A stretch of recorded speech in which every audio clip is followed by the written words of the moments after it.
Bon début de semaine à tous, mesdames et messieurs. Merci de nous rejoindre sur A30 Télévision pour suivre cette session d'information. Les titres d'abord.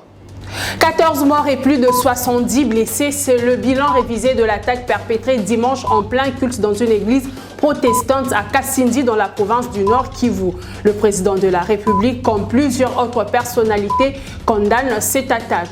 Dans ces premières ordonnances de l'année 2023, le chef de l'État Félix Tshisekedi a opté pour la restructuration de son cabinet. Parmi les promus, Tina Salama, nommé porte-parole du chef de l'État. Du côté de Rekale, on compte Fortuna Bisselele, ancien conseiller privé de Félix Tshisekedi, remplacé par Kaumbu Mudugu Bula. 16 janvier 2023, 22 ans déjà, depuis l'assassinat de M. Laurent Désiré Kabila. Les Congolais se souviennent du troisième président de la République. Voilà l'essentiel pour les titres. Fidèles téléspectateurs, tout de suite, le développement. Bonsoir. Un attentat à la bombe perpétré dimanche en plein culte à l'église 8e CEPAC à Kasindi dans le territoire de Béni au Nord Kivu. Une dizaine de morts et des blessés enregistrés. Images et commentaires. Pendant que le territoire de Nyiragongo fait face au M23, le territoire de Béni a vécu un dimanche sanglant avec l'attaque par bombe qui a explosé à l'église 8e CEPAC à Kasindi. Les bilans selon l'armée, 14 morts et 60 blessés. Une bombe a explosé dans une église CEPAC, faisant ainsi des morts et des blessés. Encore un bilan provisoire, nos services ont recensé 10 corps et 39 de nos compatriotes ont été blessés par cet engin explosif improvisé. Après les enquêtes sur les lieux, les services de sécurité ont réussi à arrêter un sujet kenyan qui est impliqué dans cette macabre situation. Tout est clair, il s'agit bel et bien d'un acte terroriste perpétré par les terroristes ADF-MTM qui a subi des pertes dans son rang dans plusieurs champs de bataille par les forces armées de la République démocratique du Congo. Depuis la Suisse en visite de travail, le président de la République Félix Tshisekedi condamne cette attaque. Dans son message sur Twitter, quelques minutes après l'attaque, le chef de l'État rassure que les coupables seront arrêtés, jugés et sévèrement punis. L'armée appelle la population à la vigilance mais rassure de toujours défendre et protéger l'intégrité du territoire national. Et des acteurs politiques ont réagi dans tous les sens pour condamner cette attaque terroriste. La suite dans ce commentaire de Élisée Mafou. C'est une vague réaction sur la toile après l'attentat des Kasindi dans le Nord Kivu. Des personnalités comme Congolais Lambda dénoncent cet acte barbare. Sur son compte Twitter, le prix Nobel de la paix 2018, surnommé l'homme qui répare les femmes, le docteur Mukwege, condamne et demande à la nation de s'élever pour exiger le retour de la sécurité dans les provinces en conflit. Un autre message est celui de l'homme d'affaires et président du parti Ensemble pour la République, Moïse Katumbi. Pour sa part, il condamne avec la plus grande fermeté l'acte barbare perpétré le dimanche à Kasindi. Mes prières vont aux familles des victimes. Les actes terroristes comme les discours de haine n'ont pas leur place en RDC. Président, je rétablirai la paix et rassemblerai les Congolais, a souligné Moïse Katumbi. Un autre message est celui de Jean-Pierre Bemba. Le président du MLC présente ses sincères condoléances aux familles éplorées et apporte un soutien total aux policiers FARDC mobilisés pour appréhender les auteurs de cet acte ignoble. Pour Martin Fayoulou, l'attentat à la bombe hier à Kasindi met en lumière l'insécurité généralisée qui règne sur l'ensemble du pays et particulièrement dans les provinces inutilement sous état de siège. Mes sincères condoléances aux familles des victimes et prompt rétablissement aux blessés, a écrit Martin Fayoulou. L'attentat de Kasindi a fait 14 morts et 60 blessés. L'armée a fait savoir qu'un suspect a été arrêté. Le chef de l'État Félix Tshisekedi s'est envolé pour la Suisse où il participe au Forum économique de Davos prévu du 16 au 20 janvier prochain. Bien avant, le chef de l'État Félix Tshisekedi a signé une série d'ordonnances portant restructuration de son cabinet lu dimanche à la chaîne nationale. Selon ces ordonnances, Tina Salama a été désignée porte-parole du chef de l'État en succession à Kasongo Mwema, décédé à la fin de l'année 2022. Notre changement, c'est le remplacement de Fortuna Bisselele par Kaumbu Mufundu Bula comme conseiller privé du président de la République. La nomination intervient quelques jours après la sortie controversée de Fortuna Bisselele sur les propositions du chef de l'État Félix Tshisekedi à son homologue Paul Kagame. Je le disais dans les titres, Laurent Désiré Kabila, le destin écourté d'un président assassiné le 16 janvier 2001. 3 ans et demi après sa prise de fonction, déjà 22 ans se sont écoulés depuis son assassinat, jusqu'à-là non encore élucidé. Focus sur la personne de M. Laurent Désiré Kabila dans ce commentaire de Élisée Mafou.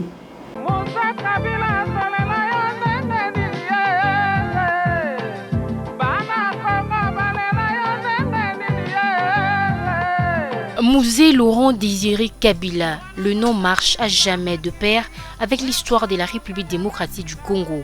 Une histoire aux tournures étonnantes avec l'assassinat de Musée Kabila le 16 janvier 2001 dans son bureau au Palais des Marbres à Kinshasa. 22 ans après, ce grand homme marque en quelque sorte une encre indélébile dans la mémoire collective des Congolais. Les Congolais se rappellent encore de sa fameuse phrase « Ne jamais trahir les Congos ». Laurent Désiré Kabila voulait d'un autre Congo, véritablement indépendant dans le sens propre. Les Congolais comprennent maintenant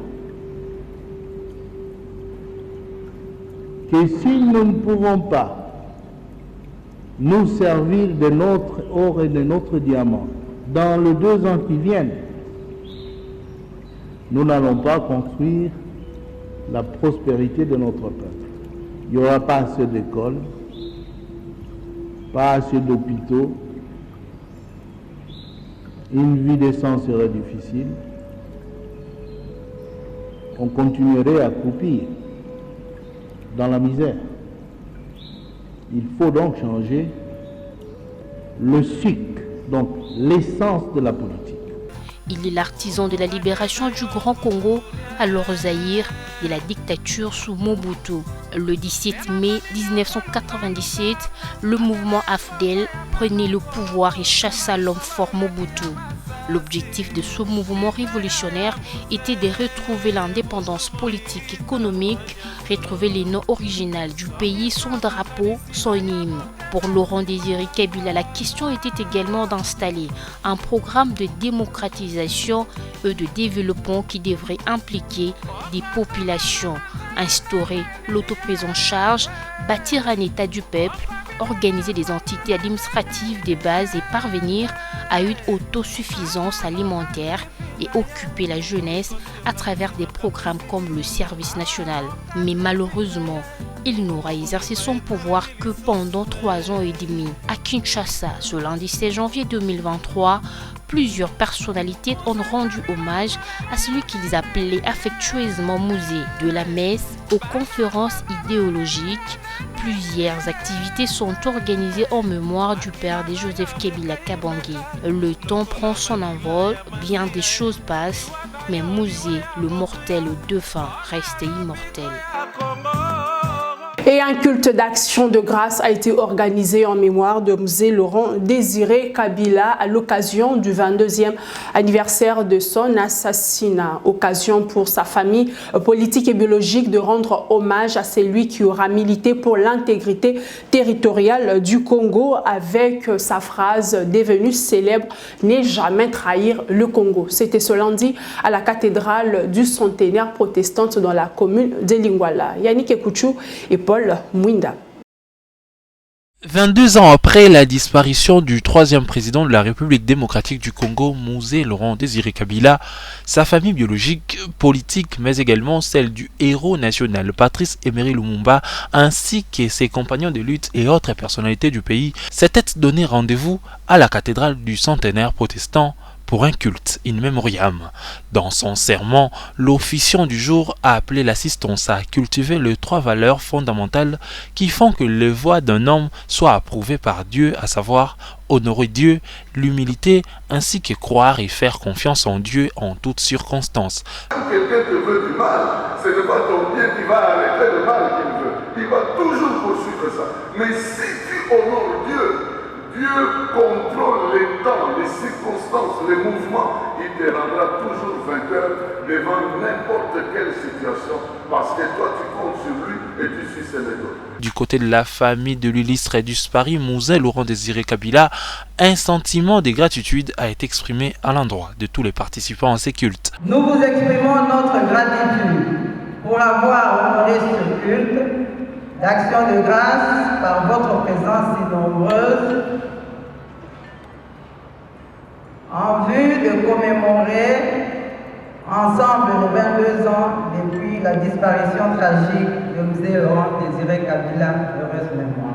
Pour Raymond Chibanda, membre du Front commun pour le Congo, le combat de Mzee Kabila reste d'actualité jusqu'à ces jours. 22 ans après, le message de Mzee est toujours d'actualité. Ne jamais trahir le Congo. Et nous, Front commun pour le Congo, nous faisons la promesse que nous ne trahirons jamais le Congo. Et ce message est d'autant plus d'actualité que vous vivez tous les difficultés que traverse notre pays aujourd'hui. Donc nous nous sommes retrouvés ici pour refaire le serment et pour nous compter, pour nous mobiliser avec la conviction que le Congo a un grand avenir et que notre famille politique, non seulement en tant que gardienne des valeurs que Mzee nous a léguées, mais aussi comme fer de lance, doit y travailler pour que demain le Congo retrouve son indépendance politique, économique, mais aussi sa dignité. Mzee Laurent Désiré Kabila a été assassiné le 16 janvier 2001, 3 ans et demi après sa prise de pouvoir le 17 mai 1997. Dans un autre chapitre, le concours de la mascotte pour les 9e Jeux de la francophonie officiellement lancé samedi à Kinshasa. Le concours prendra 2 semaines, a annoncé le directeur national des 9e Jeux de la francophonie en présence de plusieurs professionnels de médias, James Mouchia et Paul Munda. C'est une double cérémonie organisée en une seule journée par le Comité national des 9e Jeux de la francophonie. D'abord, le lancement du concours de la mascotte des 9e Jeux et ensuite l'échange des vœux avec la presse quinoise. S'agissant du concours, il va du 14 au samedi 28 janvier 2022 et concerne toute personne dont l'âge varie entre 18 et 35 ans, à l'exception des membres du Comité national du jeu de la francophonie, des observateurs et membres du jury. La mascotte devra symboliser l'identité et les valeurs des Jeux de la francophonie ainsi que du pays hôte. Elle sera utilisée sur l'ensemble des outils de communication. Vous êtes intéressé? Allez vite sur la page Facebook et Twitter de 9e Jeux de la francophonie. Pour postuler, cliquez sur les liens situés à côté de l'annonce du concours. D'abord, lire le règlement du concours, ensuite remplir le formulaire jusqu'à télécharger votre proposition et enfin, soumettez votre candidature. Le directeur national de 9e Jeux a noué dans son mot les 2 sujets de la cérémonie. Isidore Kwanja a félicité la presse pour l'accompagnement durant l'année 2022, mais également sollicité la vulgarisation de ce concours pour une réussite totale. Je lance ainsi les concours à partir d'aujourd'hui. Tous ces jeunes qui ont des talents, ils peuvent aller visiter notre site et ils peuvent remplir le plus rapidement toutes les informations nécessaires et concourir. Il convient de noter que les 9e Jeux de la francophonie sont prévus à Kinshasa au mois de juillet prochain et plusieurs disciplines sont concernées, notamment le football, le basket et la danse. De leur côté, les professionnels de médias ont rassuré d'accompagner le Comité national pour la réussite des 9e Jeux de la francophonie et l'honneur de la République démocratique du Congo. Pour recueillir James Mouchia. Pour nous qui travaillons dans les médias, Notre rôle, c'est d'accompagner ces Jeux de la francophonie, faire connaître à la population toutes les activités autour de ces Jeux, relayer les vraies informations et mettre fin à toutes les intox. Pour un grand Congo, il nous faut une grandeur. Ces Jeux de la francophonie sont pour nous une opportunité qu'il ne faut pas manquer. Ces pays solutions pour les problèmes du climat doivent faire entendre de quoi on est capable.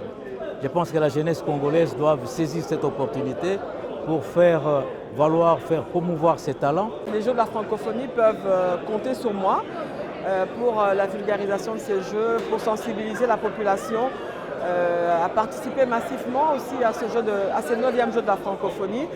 On vient d'avoir un échange fructueux avec le directeur national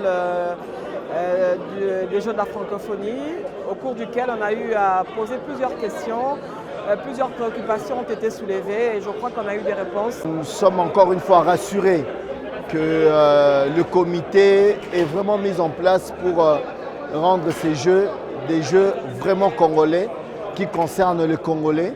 Et nous avons la ferme assurance que ces Jeux auront bel et bien lieu au vu des efforts consentis par le gouvernement national et bien sûr par toutes les autorités du pays. En éducation, le ministre de l'enseignement primaire, secondaire et technique a ordonné la destruction des constructions anarchiques au sein de l'Institut Bokeleyale dans la commune de Lagombe. Sur place, Tony Mwaba Kazadi a reçu un mémorandum de parents qui dénoncent la vente de cette école conventionnée protestante. C'était samedi en marge de sa visite dans quelques écoles de la capitale. Images et commentaires, Naomi Massanga et Paul Mwinda.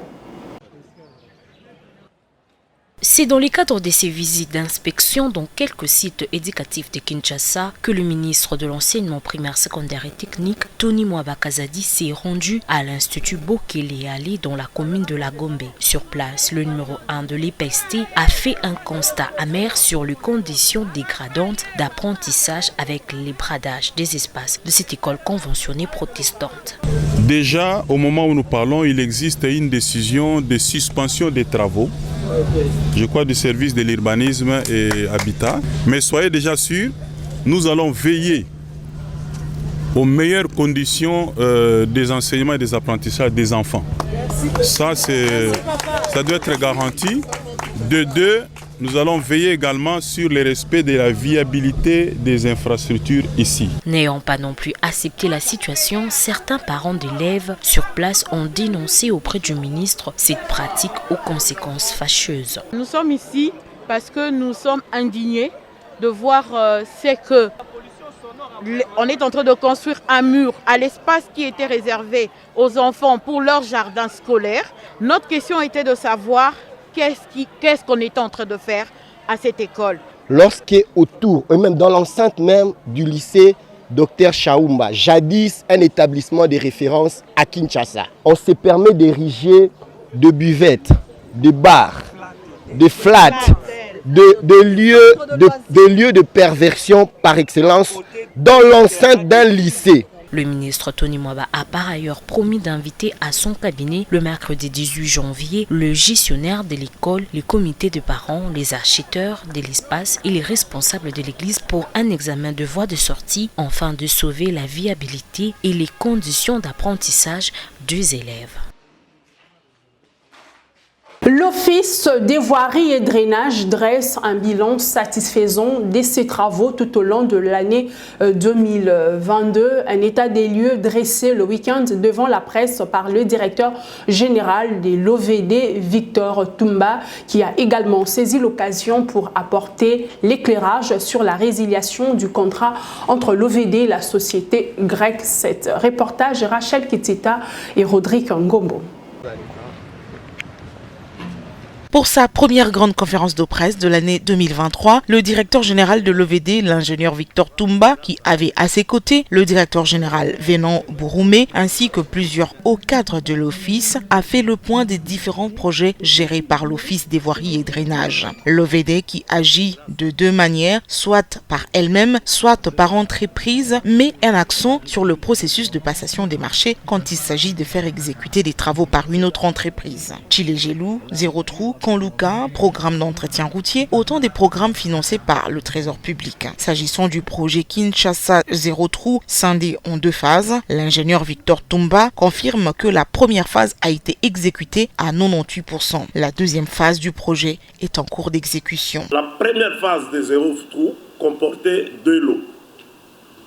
Parce que pour Zéro Trou, je vais m'expliquer, c'est des travaux qui se font en réhabilitation partielle. L'ensemble des projets du programme de Zéro Trou, c'était 31 millions de dollars. Sur les 31 millions de dollars, le gouvernement a décaissé pour le premier lot 15 millions de dollars. Et les travaux ont été exécutés à 98%. Aujourd'hui, nous sommes dans la deuxième phase qui fait 16 millions de dollars, sur lesquels le gouvernement a déjà payé 12 millions. Et nous, l'OVD, nous avions décaissé 8 millions.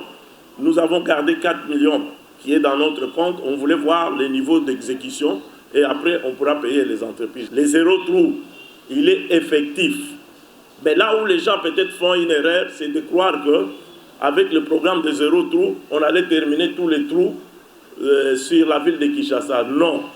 Dans la ville de Kinshasa, nous gérons 3600 km. Les Zéro Trou ne concernent que les routes revêties. Les routes revêties, c'est 697 km. Quand vous les comparez à 3600, ça vous fait à peu près 12%. Le projet Tchilégelou à Kinshasa connaît un succès, dit le directeur général de l'OVD. Pour l'étape du Grand Kasaï, le projet Tchilégelou bat de l'aile. Pour la ville de Kinshasa, Tchilégelou se comporte très bien. Maintenant, je vais dans les Kasaï.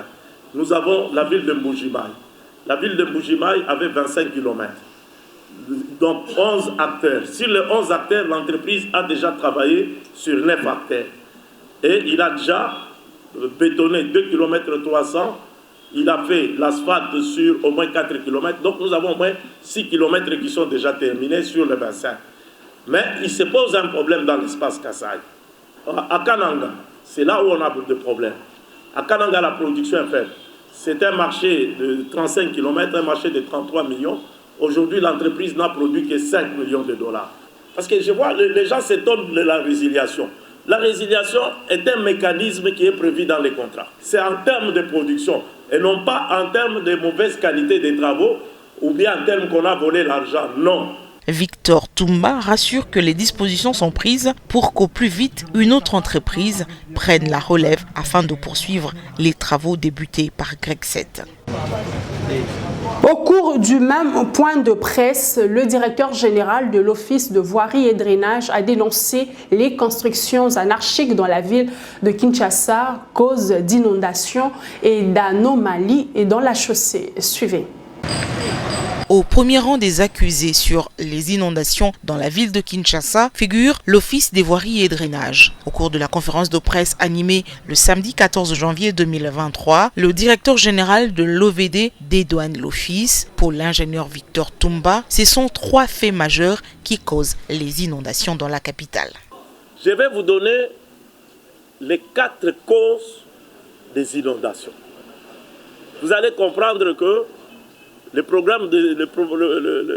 la problématique des inondations est un problème multisectoriel. La première cause des inondations dans la ville de Kinshasa, c'est un déficit dans les systèmes de drainage. Le système de drainage qu'on avait n'a pas suivi parce que l'urbanisation n'a pas suivi. Et vous avez des quartiers qui poussent n'importe comment sans suivre la réglementation. Deuxième cause, c'est les constructions anarchiques. Parce que vous trouvez des gens qui ont construit sur les caniveaux. La ville de Kinshasa a 4 grands émissaires pour rejeter les eaux vers le fleuve qui est l'exécutoire naturel. Vous avez la rivière Gombe, vous avez la rivière Bichaku-Chaku, vous avez la rivière Mokali, vous avez la rivière Bassoko. Ce sont les 4 grands émissaires par lesquels les eaux courent. Au lieu que les rivières amènent l'eau à la rivière, c'est plutôt le fleuve qui ramène les eaux. Il y a un problème d'urbanisation, il y a un problème d'aménagement du territoire. Donc, C'est un problème des inondations, un problème, c'est vrai, nous avons une part de responsabilité. Autre sujet pour lequel l'OVD est accusé, c'est le curage des caniveaux.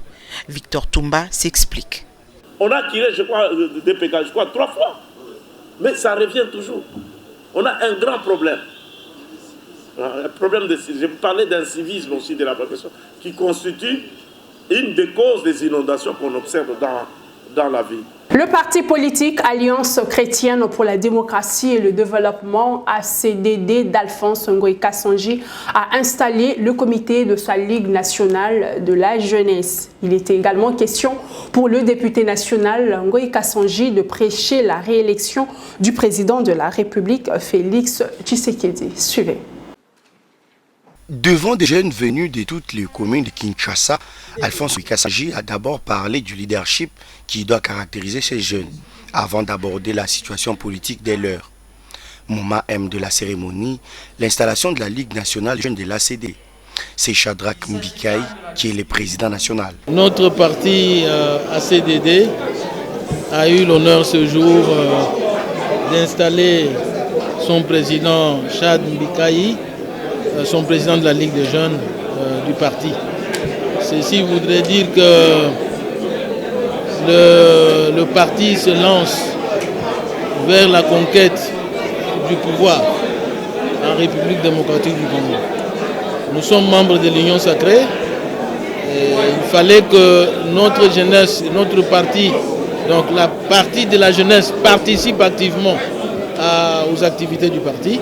Et donc voilà pourquoi nous avons voulu confier cette responsabilité. Il nous a plu de confier cette responsabilité au camarade Shadrach Mbikaï que nous avons installé ce jour. L'ancien gouverneur du Kassai-Oriental est resté fidèle au mot d'ordre de l'Union sacrée, celui de la réélection de Félix Tshisekedi le 20 décembre 2023. Et notre candidat, président de la République, c'est Félix Antoine Tshisekedi Tshilombo, que nous soutenons, c'est lui à qui nous devons donner les voix. Parce que, on l'a vu, pendant 22 ans, je peux dire 17 ans, le budget tournait autour de 4 millions, 4-5 millions. Aujourd'hui, nous en sommes à 16 millions. Je vous informe que très prochainement, le budget prochain ne sera pas de 20 ou 30 millions. Nous allons atteindre 50, pourquoi pas 100 milliards. Nous sommes un grand pays qui a des richesses énormes. Et c'est lui qui nous a prouvé qu'il peut bouger les lignes, faire les bonnes choses. C'est Félix Antoine Tshisekedi Tshilombo de notre pays. Par ailleurs, Alphonse Ngoï Kassanji estime que l'aboutissement de ses rêves va permettre au président Tshisekedi de matérialiser sa vision au second mandat. Il s'appelle Marlon Mbaya Moussampa, secrétaire exécutif du parti SID de Martin Fayoulou, section diaspora. Il s'est enrôlé le week-end à Kinshasa au centre d'enrôlement de l'école Gama dans la commune de La Gombe. Occasion pour lui de sensibiliser la population à l'enrôlement, conformément également à la vision d'une autre structure à laquelle il est membre, à savoir les acteurs de la diaspora de toute tendance politique. Commentaire. Marlon Mbaya Moussampa est de la diaspora congolaise, membre de l'engagement pour la citoyenneté et le développement SID, mais aussi de la structure de facto dénommée les acteurs de toute tendance politique. En ce jour à Kinshasa, il a accompli son devoir civique en obtenant sa carte d'électeur au centre d'enrôlement Gama dans la commune de Barumbu.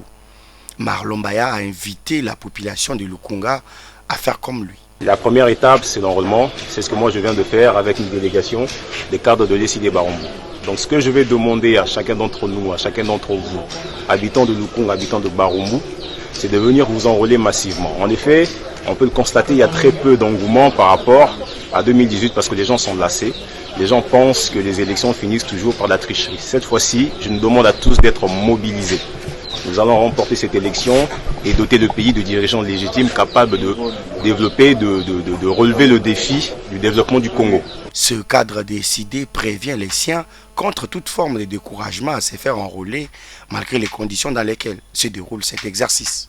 Dans le reste de l'actualité, les activités ont été paralysées mardi dans la commune de Maluku suite à la manifestation de la population contre les bavures des forces de l'ordre. Manifestation qui a découlé du meurtre d'un chauffeur par un élément identifié comme de la garde républicaine. Les récits de faits avec Corneille Loubaké. Le corps sans vie sur la civière est celui d'un dénommé Mitterrand, jeune homme chauffeur de taxi, tué à bout portant vendredi soir dans la commune de Maluku par un présumé élément de la garde républicaine, selon des témoins à la suite d'une compréhension. Dans la matinée de ce samedi, la population de Maluku a inondé les rues.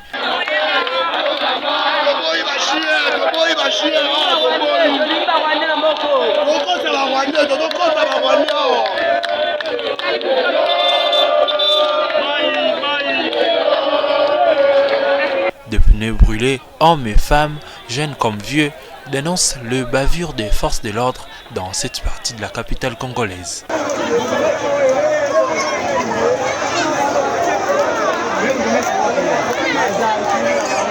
Tout a été en sens dessus-dessous. Des tirs à gaz lacrymogènes ont retenti avec l'intervention de la police pour disperser la population et calmer les ardeurs. La psychose règne dans la commune de Maluku depuis plusieurs semaines, suite notamment aux rumeurs faisant état de la présence des assaillants venus de Kwamut, ceux-là accusés d'avoir causé des victimes dans les conflits Tekeyaka.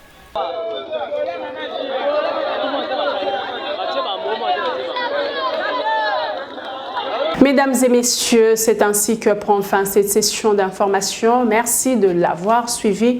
Restez branchés à nos programmes.